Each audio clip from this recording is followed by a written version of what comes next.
সর্বশেষ যে ব্যক্তি জাহান্নাম থেকে মুক্তি লাভ করবে তাকে আল্লাহ পাক বলবেন, ফেরেশতাদেরকে বলবেন, ও আমার ফেরেশতারা, আমার এই বান্দাকে জান্নাত এবং জাহান্নামের মাঝখানে রেখে দাও। জান্নাত এবং জাহান্নামের মাঝখানে লোকটি যখন থাকার জায়গা পাবে, সে জান্নাতের দিকে তাকায়া দেখবে আর কাঁদতে থাকবে। আল্লাহ পাক জিজ্ঞেস করবেন, বান্দারে, যুগের পর যুগ ধরে জাহান্নামে কেঁদেছ, আমি রব্বুল আলামিন জাহান্নাম মাফ করে দিয়া জান্নাত জাহান্নামের মাঝখানে রেখে দিয়েছি, আযাব থেকে তো বেঁচে গেছো, এখন কান্দো কেন? লোকটি বলবে, রব্বুল আলামিন কান্দি এই কারণে, জাহান্নাম থেকে মাফ করেছো, তোমার শুকরিয়া আদায় করি।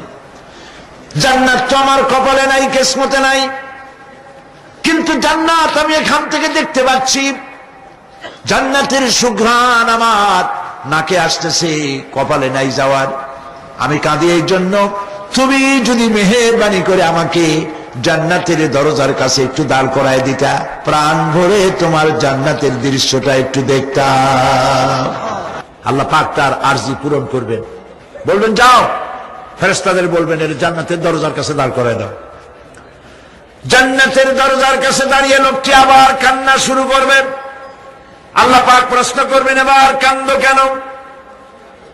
লোকটি বলবে, রব্বুল আলামিন কান্দি এই কারণে, জান্নাতের এই দরজায় দাঁড়াইয়া জান্নাতের অফুরন্ত নেয়ামত কিছুই ভালো করে দেখা যায় না, শুধু অল্প জায়গা দেখি।